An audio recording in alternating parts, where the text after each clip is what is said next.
Chegou mais um Santo Flow Masterclass. Olha que coisa boa. Como é bom a gente estar aqui na sua escola aberta. Deixa eu ver se eu tô bonito. Hoje, nossa, aqui. Tá bonito demais. Tô bonito, Você né? vai tomar um couro dessa mulher. Começa mais um Santo Flow Masterclass, a sua escola de porta aberta nas redes sociais. Sempre um bate-papo profundo, aberto e participativo. Então já vai aí compartilhando essa live para todo mundo, leva para todo mundo essa oportunidade de a gente aprender mais sobre a nossa fé. E o professor Rafael Brito sabe que é ele que está conosco aqui, todos os nossos episódios aí do nosso Santo Flow Masterclass. Estamos aí, chegamos para mais um. Muito bom, gente. Mais uma vez estamos aqui com a graça do Senhor e que espero que seja um momento, como tem sido todos os outros, maravilhosos.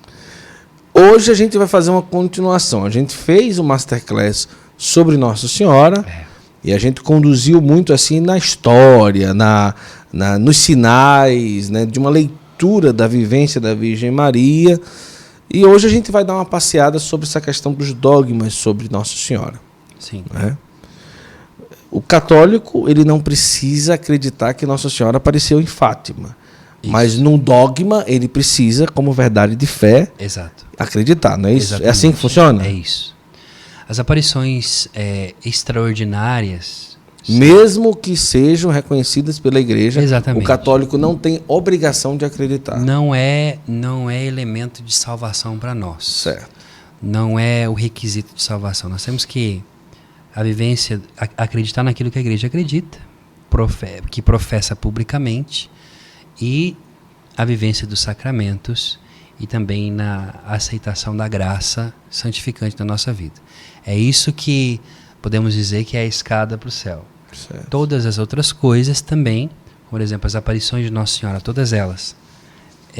Se você não quiser acreditar nas aparições de Nossa Senhora, isso não impedirá a tua salvação, né? Talvez tenha alguém aqui que vai ficar escandalizado com isso, mas as manifestações públicas e privadas, sejam elas privadas para algum determinado místico reconhecido pela igreja, ou público também reconhecido, onde que se torna um objeto de culto, como Guadalupe, como Lourdes e também Fátima, né? São, vamos dizer assim, oásis no meio do caminho dessa estrada da vida, mas não são fundamentais para a nossa salvação. Os dogmas, sim. Os dogmas Quantos são da igreja, assim, média? Não precisa ser um número exato, assim, aproximadamente. Independente de Nossa Senhora, total. Agora você me apertou sem abraçar, mas são bastante. Você vai ter aí o dogma... Tem os dogmas cristológicos, sim, que são, por exemplo, o dogma de Nicéia, que professa que Jesus é verdadeiro Deus, verdadeiro homem. Você vai ter o dogma a respeito do Espírito Santo, que é o de Constantinopla 1 e 2, que professa e constrói também essa identidade de fé a respeito do Espírito Santo enquanto Deus, ele é Deus também. Né? Nós vamos ter aí nos concílios, quase 50 dogmas aí passando-se, seja pelo plano cristológico, trinitário e tudo mais. Agora a gente vai falar de uma forma especial sobre os dogmas marianos. Exatamente. Né? Que esse sim o católico ele precisa confirmar e acreditar. Exato. Aí é uma verdade de fé. Isso, o que é o dogma? O dogma nada mais é... O dogma, primeira gente, nós temos que entender uma coisa. A revelação de Nosso Senhor, a própria teologia da revelação, a manifestação de Deus na história, sim, é algo concreto. Você pode dizer assim, eu não acredito em Deus e você prova para mim que Deus se manifesta? Não, São Tomás de Aquino já explica para nós sobre isso. Ele prova a existência de Deus através das 5 vias. Ao mesmo tempo também, você tem também toda a realidade também de um dado concreto. Você existe, você é um ser vivo. E por mais que você procure negar, é mais difícil você ser ateu do que você ser uma pessoa de fé. Sim. Porque você vai ter que quebrar todas as estruturas do óbvio, né? E mesmo assim é impossível. Não existe nenhuma doutrina ateia que seja absoluta. Em vez, o dogma significa justamente aquilo que é irrefutável, que é uma verdade, um dado concreto de fé. Por exemplo, o dogma da Santíssima Trindade, Deus é Pai, Filho e Espírito Santo. Você vai ter essa verdade de fé que é isso e ponto final. Existem dogmas que o dogma sempre está baseado nas Sagradas Escrituras, à luz do magistério, da tradição e também da doutrina dos apóstolos, né? E tem alguns dogmas que nós somos muito criticados pelos nossos irmãos separados, nossos irmãos protestantes, que dizem, mas espera, isso aqui não está na Bíblia. Mas nós temos que lembrar que a Sagrada Escritura que você tem, o Novo Testamento que você tem na mão, sobretudo para você, meu irmão querido protestante, que hoje tem a Bíblia, você só tem o Novo Testamento porque a minha Igreja Católica, assim, colocou como cânone. Sim. Então, as Sagradas Escrituras, o magistério e a tradição não pode ser separado, né? Nós vivemos das Sagradas Escrituras, do magistério e da tradição da Igreja. Então o dogma nada mais é do que uma verdade comum que no tempo, na história, Deus foi dando elementos, percepções diante de dificuldades muito grandes que a igreja vai vivendo, vai passando. A igreja é peregrina nessa terra e a igreja ela vai, ao longo dos séculos, tendo que se defender também de grandes ataques, como foram as heresias. Por exemplo, por que nós cremos na Santíssima Trindade e professamos isso? Né, por exemplo, já o credo niceno-constantinopolitano é um credo trinitário, né, onde você vai ter essa realidade de que nós vamos professarmos, eu creio em Deus Pai Todo-Poderoso, Criador do céu e da terra. Nós professamos isso nas missas de domingo e sobretudo na Páscoa. Por quê? Porque você tinha aí os inimigos da fé, chamados assim, aqueles que interpretaram erroneamente a manifestação e a mensagem de Jesus, que veio revelar o Pai. Então, em determinado momento, para também como uma proteção e, ao mesmo tempo, como uma orientação divina, a igreja diz, Deus é Pai, Filho e Espírito Santo. A Trindade é Deus. Então, isso é dogma. Porque, indiscutível, para você participar da doutrina, para você ser um católico, para você ser um cristão, dizer-se seguidor de Cristo e membro da igreja, você tem que acreditar nisso. Não é entender, Não. é acreditar. É acreditar, é dar de fé. Porque Santo Agostinho já dizia, Deus não é para ser entendido, é para ser adorado. Exato. O dogma em si, ninguém vai falar aqui dos dogmas de Nossa Senhora para que as pessoas saiam daqui entendendo os dogmas. Sim. Tem dogma que Deus não cabe na nossa cabeça. Não é? A gente esclarece, a gente... Claramente que o dogma ele é uma construção de um pensamento. Eu posso estudar o dogma. Isso. Então, por que nasceu, por exemplo, por que a maternidade da Virgem Maria, a Theotokos, ou a Parthenos da virgindade, nós estamos falando aqui dos 4 dogmas da Virgem Maria. Por que é dogma? Aonde chegou? Qual é o caminho histórico? Isso nós podemos fazer tranquilamente. Mas você vai fazer um caminho de entender por que é dogma. Isso. Não vai fazer um caminho para dizer que não é. Porque se você dizer que não é, para nós não muda nada, porque é do mesmo jeito, ponto, acabou. O primeiro é a maternidade divina da Virgem Maria. Não isso, é? O primeiro, Mãe de Deus. Isso. Esse dogma da Theotokos, né? Ele é... Esse é grego. É o nome grego. Certo. Muito utilizado. Theotokos. Significa mãe. Tokos é mãe. Sim. E Theos, Deus. Mãe de Deus. Hoje nem tanto utilizado, usa mais na igreja oriental, né? E tudo, o pessoal sempre usou. Tem até um ícone com esse nome, não é isso? Sim. Muito famoso. A Virgem Maria Theotokos. Com Jesus no braço, não é isso? Linda. Essa eu acho que é um dos mais famosos, exatamente. Né? Aquele ícone que mostra e tudo. E depois a gente pode até mostrar. Colocar mas vamos lá. Primeira coisa que a gente tem que entender é que os dogmas marianos não são dogmas a respeito da Virgem Maria. Isso é importante. Todo dogma ele tem como centralidade, ele é cristocêntrico, ele é teológico, né? É a respeito das verdades, é os dados de fé a respeito da manifestação de Deus. Então, quando nós falamos, por exemplo, que a Virgem Maria é mãe de Deus, nós não estamos exaltando a Virgem Maria. Entendeu? Nós estamos exaltando a figura de Jesus. Então, por que esse dogma no Concílio de Éfeso, ele é importante para nós? Bom, você tem um problema já no início da igreja, já tem resquícios aqui na própria comunidade de João, quando João, ele, ao pregar, ele vai ter acesso com aquilo que já é uma semente do gnosticismo. O que é o gnosticismo? É uma heresia, também que tinha-se vertentes platônicas, Sim. sobretudo neoplatônica, mais em Plotino, vamos dizer assim, que acreditava que a verdadeira salvação acontece pela ascésio, quer dizer, o fato de você deixar o mundo, então o desprezo da matéria, o desprezo do corpo, o desprezo das realidades criadas, da realidade sensível, ainda nós temos, infelizmente, resquícios. Interessante que a igreja combateu muito as heresias, mas ainda você encontra resquícios das heresias em muitas coisas. Sim. Então, por exemplo, a própria essa ideia de contra o corpo, de que você precisa de pensar somente na contemplação, esquecer a vida prática, olhar a vida interior, esquecer da vida real e a vida do testemunho, né? Então, assim, você tem um problema aí, que é o quê?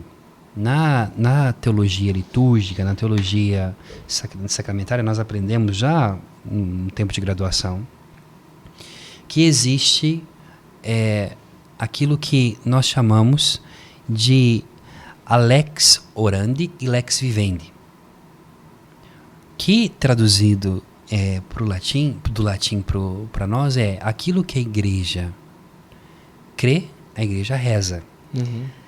Veja a ordem. Sim. Nós cremos e, portanto, nós professamos. Sim. Só que veja a ordem. Lex orandi e lex credenti. A lex orandi, ela deveria estar invertida. Sim. Porque primeiro eu creio, eu recebo o dom da fé, Sim, pelo batismo, depois, enfim, essa ordem. E aí, se ficou por muito tempo, esse é o grande problema de algumas realidades eclesiais, sim, só nessas duas vertentes, que é na lex credente e na lex orandi. Aquilo que a igreja crê é aquilo que a igreja reza. Esqueceu a terceira, que é a lex vivendi. A lex vivendi, que é a lei da vida. Aquilo que a igreja crê, aquilo que a igreja ora, seja na Santa Missa, em toda a liturgia da igreja, ela vive, que é o testemunho.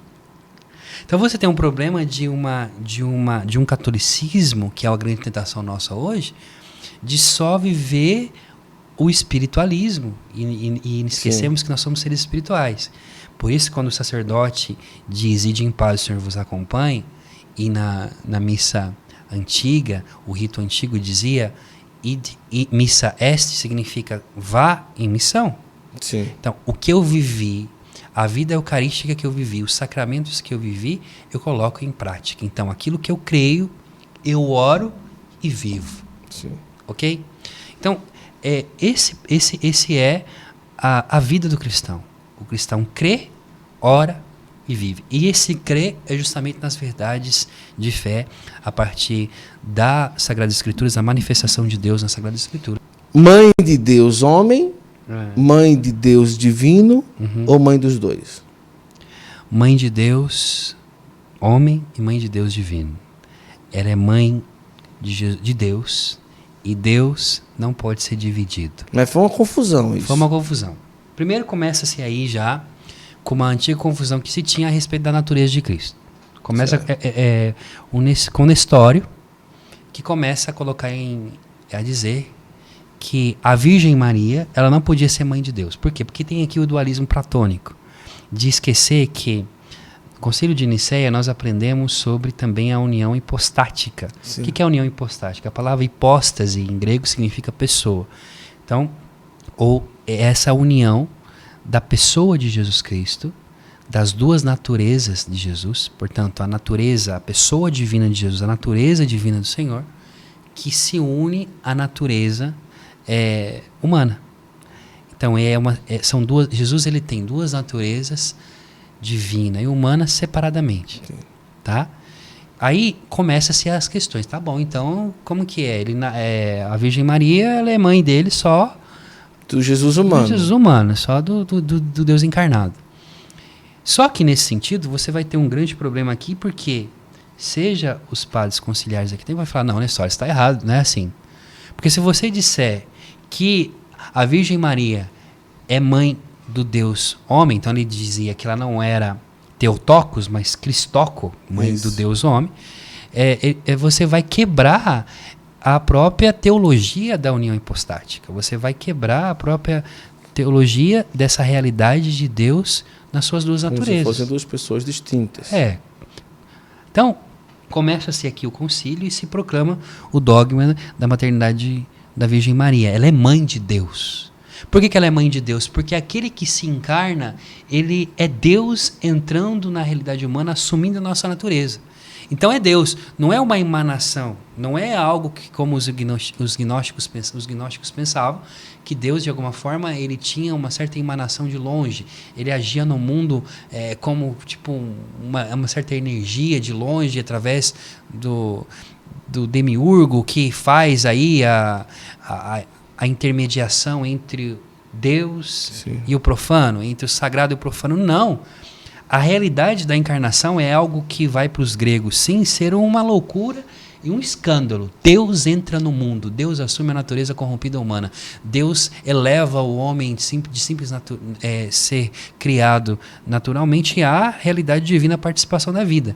Então, o Senhor que se encarna, o Senhor que se faz homem, o Senhor que vem a habitar no ventre da Virgem Maria é Deus. Então ela é Theotokos, ela é a mãe de Jesus, 100% homem, e de Jesus, 100% Deus. Isso é maravilhoso, né? E ponto final na história. E ponto final na história. Acabou, já era. Você sabe que tem-se histórias, aí é muito louco isso, que quando começa o concílio, que vai definir a maternidade da Virgem Maria, alguns historiadores dizem, porque assim, o que a igreja entende? A igreja vê que é muito bonito isso. A igreja ela vai percebendo o mover de Deus no povo de Deus. Não é Deus na cabeça do Papa, dos bispos, vamos resolver dogma, não. É o mover do Espírito. É a verdade, o dado comprovado de fé, revelado aos simples, aos pequeninos. Dentro daquela passagem de Jesus, te louvo, Pai, porque escondeste essas coisas aos sábios e revelaste aos pequeninos. Cara, a ideia de que Nossa Senhora era mãe de Deus para o povão sempre não foi um problema, era problema para os teólogos. Sim. Era para os teólogos que ficavam debatendo. O povo já chamava ela de mãe de Deus. O povo já chamava de mamãe, já tem aí as primeiras imagens de Nossa Senhora, uma das primeiras, é nas catacumbas, você vai encontrar no 3º século. O povo já entendia que a Virgem Maria intercedia, já acreditava nisso. Mas aí começa por causa dos problemas, e a questão cultural, não vou entrar em relação a isso, de quando o cristianismo começa a chegar no mundo grego, que é um mundo racionalista, que é um mundo também de filosofia que vai questionar, você tem que provar mais B. Você não vai chegar a fé não vai ser engolida pelos gregos. Os gregos, eles têm em si já a especulação filosófica, e você tem que explicar com métodos filosóficos, com a própria linguagem grega, a respeito de dados de fé. Então isso tem que ser muito claro para nós. Então para o povo era normal. Então tem historiadores que dizem que o Daniel Hopes, né, mas tem outros historiadores aí mais sérios um pouco que ele, que vai dizer o seguinte, que quando os bispos faziam a procissão para poder começar o concílio, o povo estava com um pedaço de pau na mão, falando assim, a Virgem Maria é mãe de Deus. Aí de vocês, se o pau vai torar aqui, vocês chegarem no final dessa reunião de vocês aí, vocês falaram que ela não é mãe de Deus, não. Então veja, Nestório cria uma confusão terrível. Ele era um monge grego e depois se torna patriarca de Constantinopla, e ele cria uma confusão e uma divisão na igreja. Então o dogma, na verdade, é para a unidade da igreja. O dogma ele não é para divisão. Agora é muito claro, assim, claro, tem todo um debate, mas quando você pega ali, quando Isabel recebe Nossa Senhora em casa, ela já afirma isso ali, né? Como que eu posso merecer que a mãe do meu Senhor...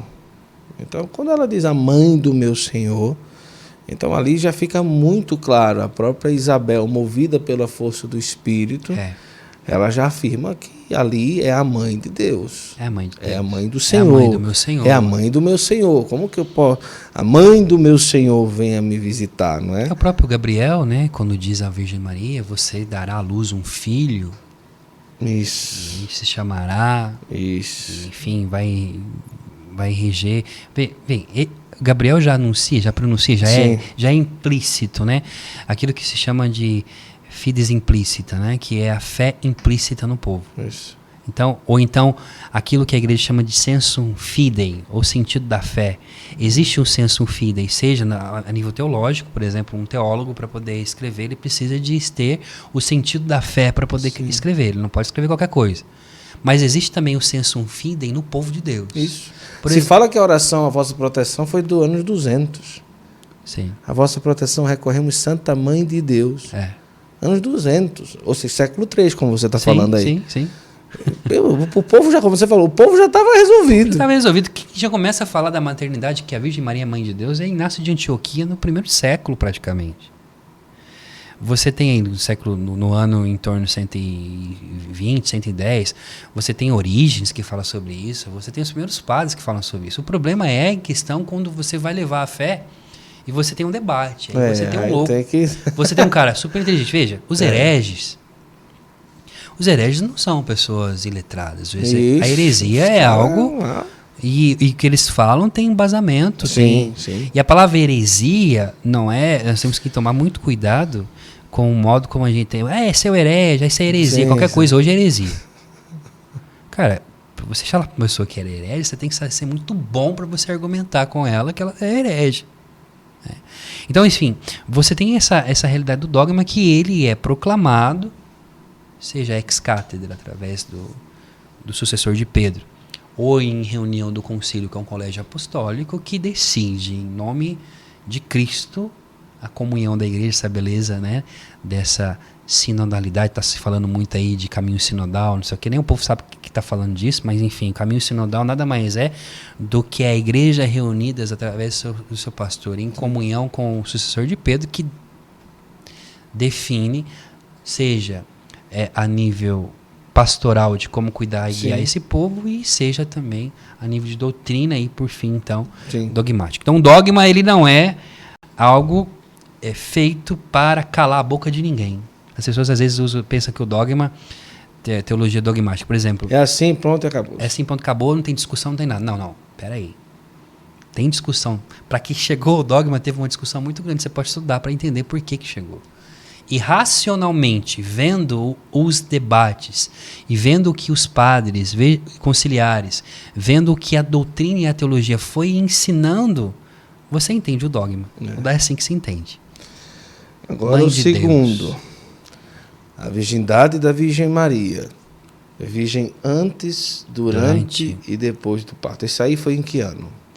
Esse dogma ele é sucessivo, e nós vamos ter aqui mais ou menos essa ideia do dogma, quando fala, o nome dele certo é Aparteinos, e a virgindade perpétua da Virgem Maria, que antes, durante e depois do parto. Esse dogma, ele vai elevar o Cristo a essa realidade, claramente através da sua mãe, mas veja que sempre, nós estamos falando de Nossa Senhora, mas Nossa Senhora não é o centro do debate. O centro do debate é o Cristo. Por quê? Tinha-se uma ideia que Cristo, ele era também Filho de Deus, mas que a concepção de Jesus aconteceu com uma intervenção humana. Então tinha alguns também que acreditavam que José tinha tido relação com a Virgem Maria. Então Jesus, ele não nasceu de uma virgem, ele nasceu de uma relação natural. Por quê? Porque para o grego isso é impossível acontecer, né? Então aí a igreja vai dizer, não, isso não é real. A realidade já Inácio de Antioquia dizia isso. Ele falava aqui, por exemplo, você tem aqui essa realidade dele que diz que a Virgem Mãe de Deus, olha lá, já os dois dogmas juntos. A Virgem Mãe de Deus o concebeu sem conhecer o homem, mesmo depois continuou sendo virgem. Então, por que é tão importante? Às vezes a gente fala, a Virgem Maria, né, nós chamamos ela de virgem. Não está ligado simplesmente ao fato da relação sexual. Sim.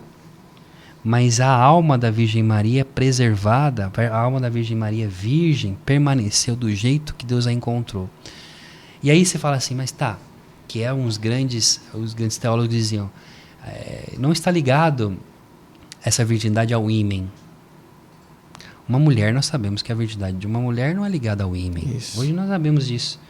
Uma mulher, para quem não sabe, o ímen é aquela película que sigila, né, a vagina da mulher. Então, antigamente o pessoal falava assim, tem alguns teólogos, né, que fogem dessa realidade humana, que é sempre de novo aquilo que eu falo, desse resquício ainda de gnosticismo, das heresias que combatemos, Sim. que tipo, Jesus nasceu. Então tem alguém que fala assim, ó, o nascimento de Jesus aconteceu assim, ó, Nossa Senhora estava lá em Belém, apareceu uma grande luz em volta de Nossa Senhora, quando a luz foi embora, o nenê estava aqui do lado. Sim. Nós podemos questionar isso? Nós não podemos questionar o nascimento porque nós não sabemos como ele nasceu. Mas nós podemos refutar esse tipo de pensamento porque você coloca esse nascimento de Jesus, essa vida de Jesus, de um modo que é sobrenatural claramente, e não podemos pensar que foi algo como o parto normal nosso, mas nós podemos esquecer que a Virgem Maria é humana, ela é ser humano como nós. Ela foi preservada do pecado. Né? Então vamos supor que Jesus nascesse mesmo como fosse um parto normal como qualquer um. Mas a Virgem Maria vai ser virgem do mesmo jeito. Isso. Por exemplo, quantas mulheres que por determinados acidentes rompem o seu ímen, nunca teve relação com ninguém, e porque rompeu o ímen não é mais virgem. Né? Então não é essa a questão para a igreja. A questão é, Deus a preservou. E eu gosto muito de uma leitura que São João Damasceno fala a respeito disso. Ele vai dizer, por exemplo, a respeito do ímen, mas para explicar, não é o ímen em si mesmo, ele está falando sobre o modo como Deus continuou mantendo a virgindade da Virgem. Ele fala, por exemplo, um vitral, assim como passa a luz pelo vitral, a luz atravessa o vidro e não quebra o vidro, assim também é o modo como Deus fez com a Virgem Maria. Ele não corrompeu, ele não rompeu a virgindade dela. Então ela é virgem antes, ela é virgem durante e ela permanece virgem depois. Por que depois? Porque ela não teve outro filho além de Jesus. E José é castíssimo justamente porque foi o guardião dessa virgindade pós-nascimento de Jesus. O Papa João Paulo II, ele falava de uma forma bem simples, mas bem clara também. Não queira entender a virgindade de Maria pela medicina, porque foi um milagre. Bem claro, né? Não tem como. E aqui tem citando também Agostinho. Sim. Para aquele que é extraordinário, todos os fatos são excepcionais. Exatamente. Bom, ou seja, você não pode querer diminuir Deus, nem colocar barreira no que Deus é capaz de fazer, Sim. e questionar que Maria é sempre virgem, não é? Sim. Agora, é um dogma recente, não é? Pelo que a gente está vendo aqui. Vamos ver aí, é 1972?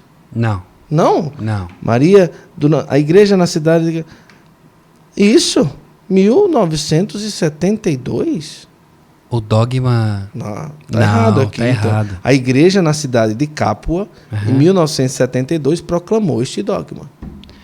Não, tá errado Mas tá errado isso aqui, não tá? Tá errado. Isso daí Vamos lá, depois vamos corrigir. Que agora eu tomei um susto. Não, não foi isso. O dogma da virgindade da Virgem Maria, ele está ligado ali entre o quinto e sétimo século. Não. Os caras viajaram na maionese aqui. Viajaram. Isso Vamos lá. Sobre esse, tá claro. Claríssimo. Agora vamos para... Esse teve briga, viu? A Imaculada Conceição da Virgem Maria. Exatamente. E aí? É esse que teve aquele cara, como é o nome dele? Dom Escoto? Isso. Exatamente. É o apóstolo da Imaculada. Maravilhoso. Aquele filme é um espetáculo, né, cara? Ele vai ali e defende, mas também os outros eram inteligentes pra caramba. Aquele foi um debate teológico. Um debate, né? Mas aquela turma que veste roupa de padre, eles eram o quê? Agostinianos? Eles eram o quê? Eram agostinianos, bispos, eram catedráticos. Católicos? Católicos, sim. E os caras não pode ser Não, porque você tem que entender que também o dogma ele é construído ao longo do tempo, como eu expliquei. Isso, Mas já... teólogos, padres da igreja, não era uma verdade universal, mas que já defendia isso. Por quê? Por causa da ideia do pecado original.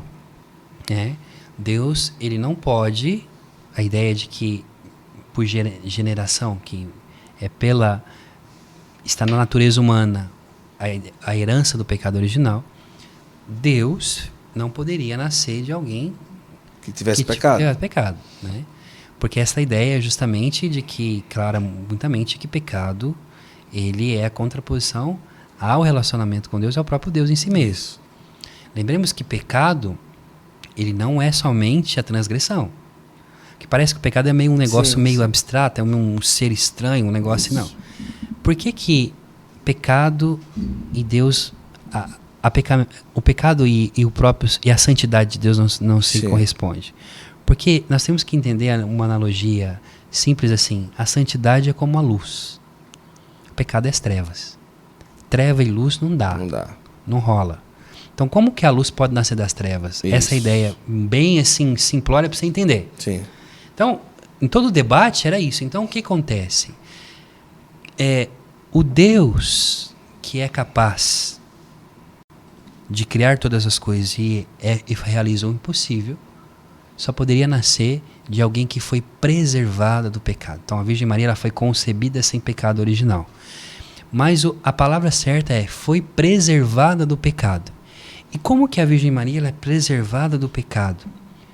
Não é por ela mesma. Sim. E o Pai, ao criar a Virgem Maria, a Trindade, ao criar a Virgem Maria, antecipa os méritos de Nosso Senhor na cruz, na vida da Virgem Maria. Sim. Portanto, Nossa Senhora, nós podemos assim dizer, ela, na vida dela, é antecipada a salvação. Ela é a primeira salva.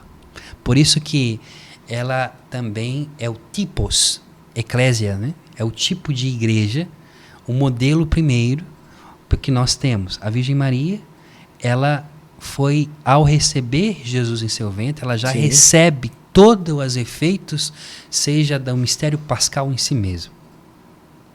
Já andava a Virgem Maria, então, não somente recebendo, né? Já na sua concepção. Então, Deus antecipa.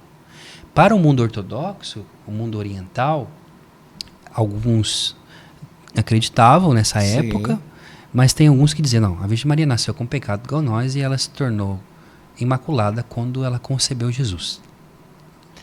É uma doutrina para os ortodoxos que eu respeito, porque sim, ela poderia ter nascido assim, Deus poderia fazer o que quisesse.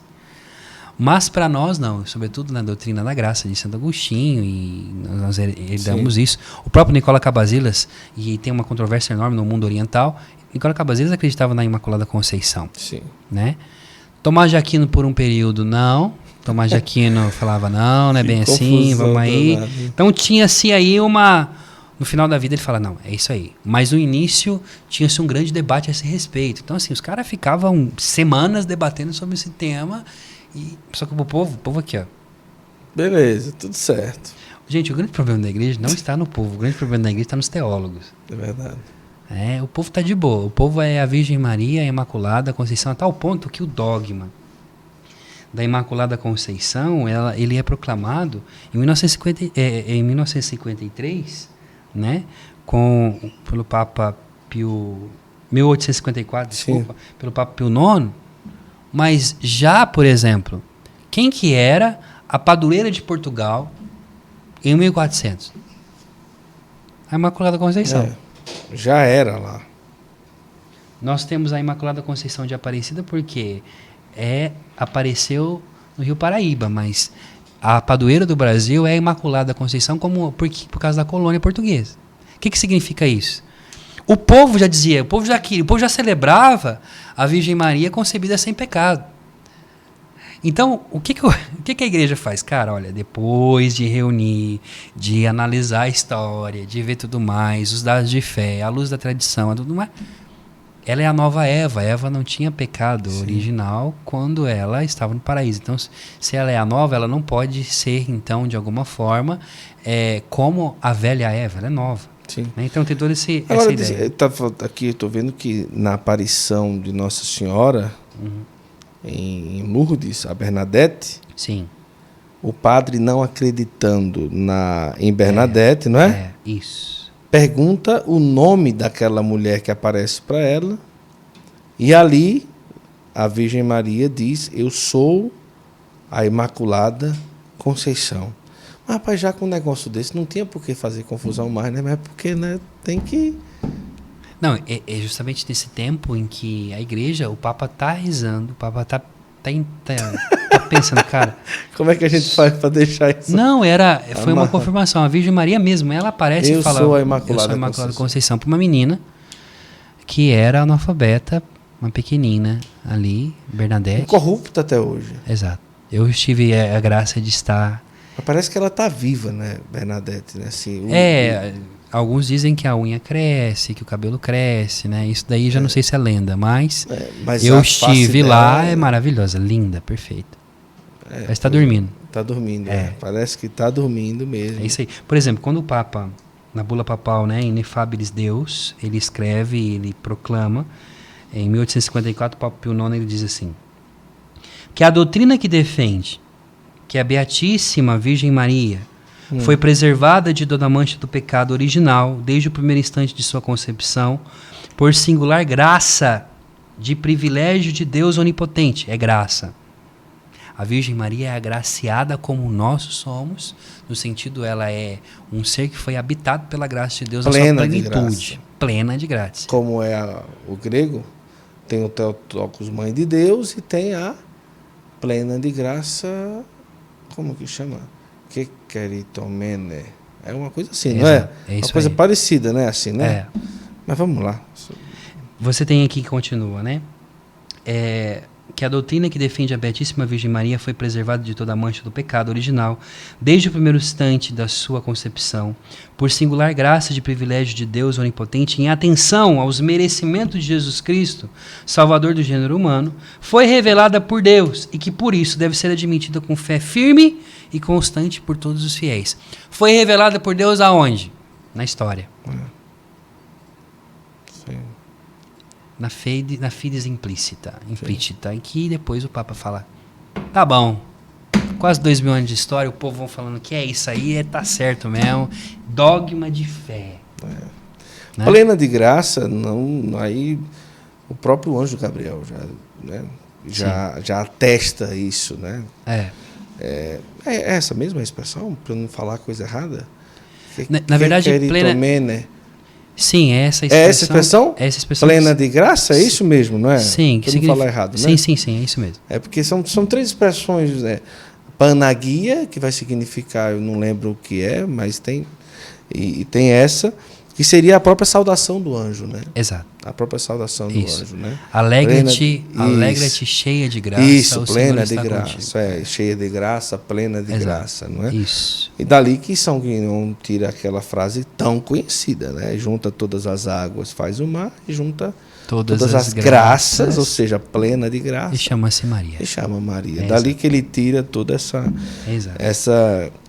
questão. Isso. É fascinante o dogma da Imaculada Conceição. É fascinante. É lindo porque demonstra o poder de Deus até mesmo no tempo. Ele é o Senhor da história. Quando em Apocalipse o Senhor diz a João, eu sou o alfa e o ômega, o princípio e o fim. Deus é atemporal. Aquilo que vai acontecer 33 anos depois, né, ele faz acontecer na concepção da Virgem Maria.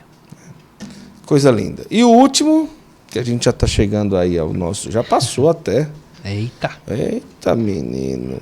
O último é o dogma da Assunção. Exatamente. Que a gente falou até no primeiro podcast Masterclass sobre Nossa Senhora. Dormiu, não dormiu, morreu, não morreu.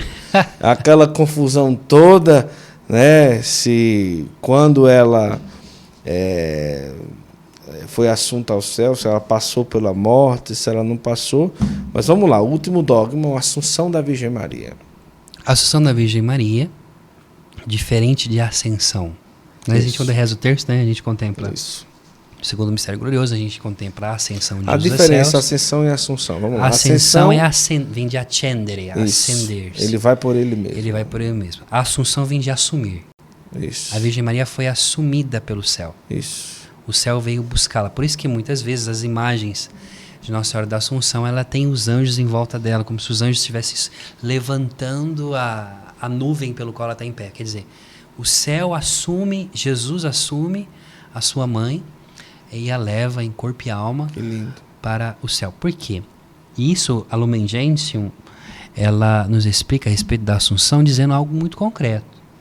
A Virgem Maria, ela é para nós, essa ideia da hiperdulia, ela é para nós o modelo do que nós seremos. Ela já é aquilo, do mesmo modo como Deus, olha que louco, do mesmo modo como Deus antecipou os méritos da salvação na vida dela e ela está sem pecado, ela foi concebida sem pecado, Deus também a antecipou também na sua plenitude. A Virgem Maria está na plenitude da glória, no sentido de que ela já é aquilo que nós seremos um dia. Ressuscitada em corpo e alma, e nós também, né?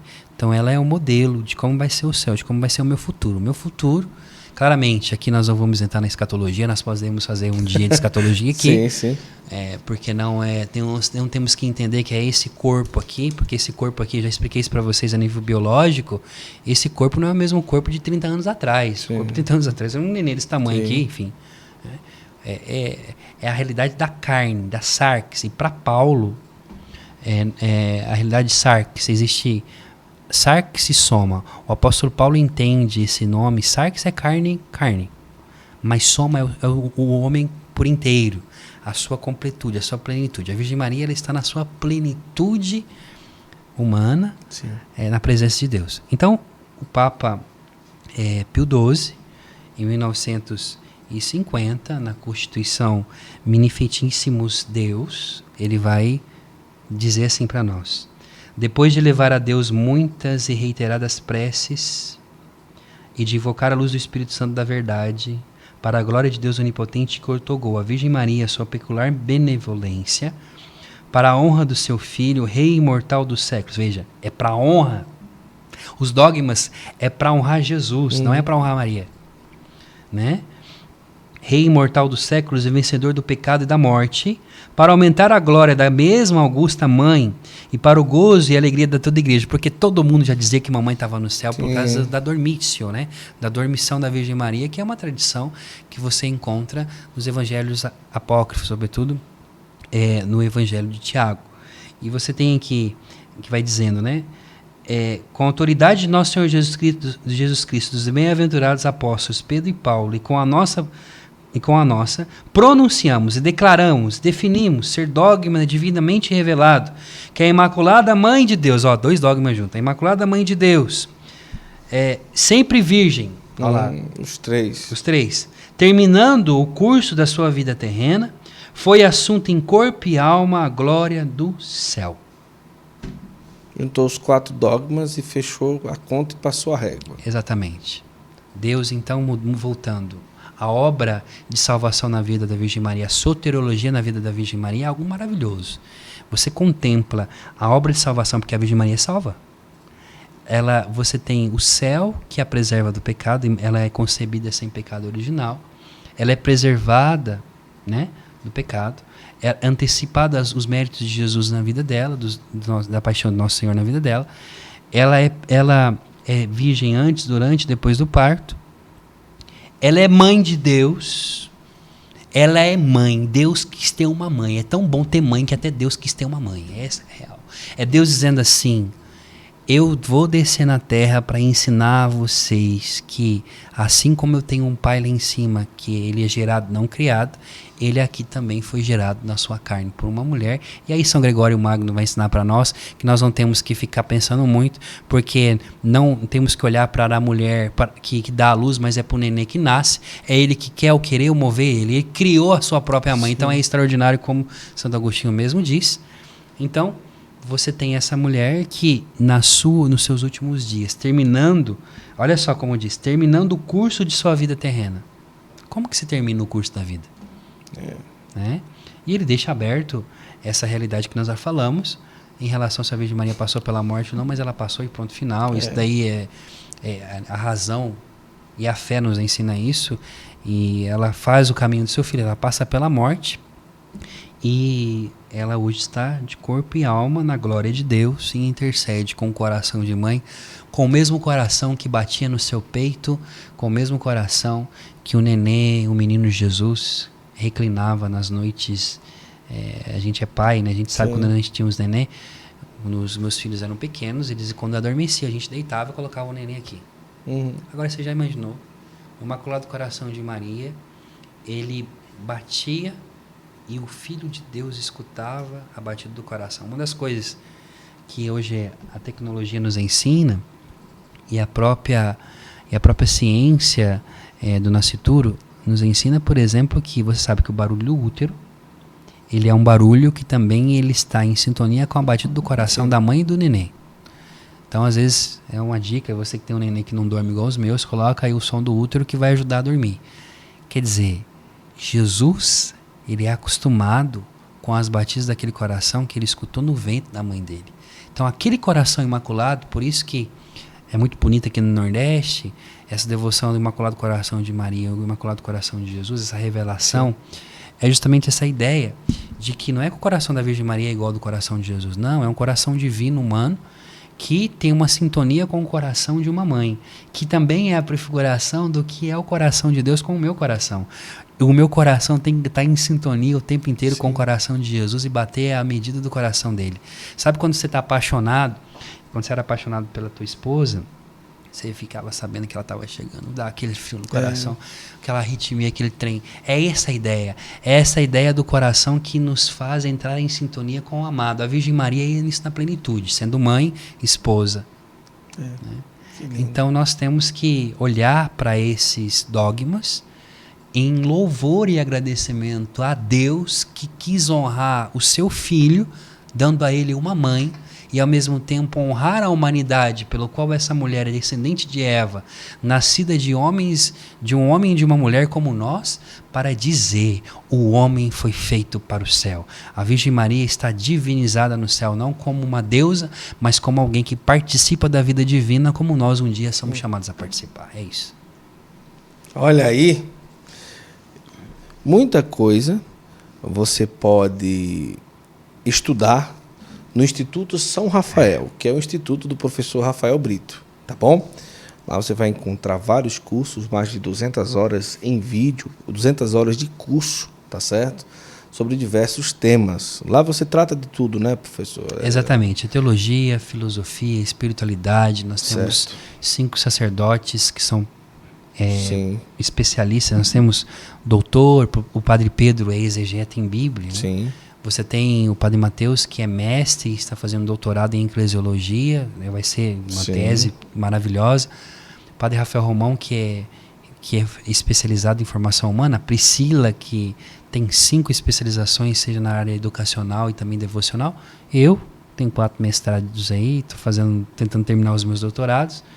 E além disso, você ter esse conteúdo, você vai ter os sacerdotes, o padre Pedro, o padre Mateus e o padre Rafael Romão, que celebram as missas cotidianamente para os alunos. Cada aluno recebe todos os dias 3 missas diárias, porque nós queremos que o Instituto São Rafael seja uma experiência de fé antes que seja um lugar de especulação teológica. Muito bom. Vai lá, faça a sua inscrição, vale muito a pena você conhecer o Instituto São Rafael. Isso. Acabou. Deus abençoe sua vida. Obrigado, pessoal. Até o próximo podcast Santo Flow Masterclass, e divulga para todo mundo que a gente está aqui, a sua escola de porta aberta para você aprender sobre a nossa fé. Tchau, tchau. É isso aí. Deus abençoe, gente.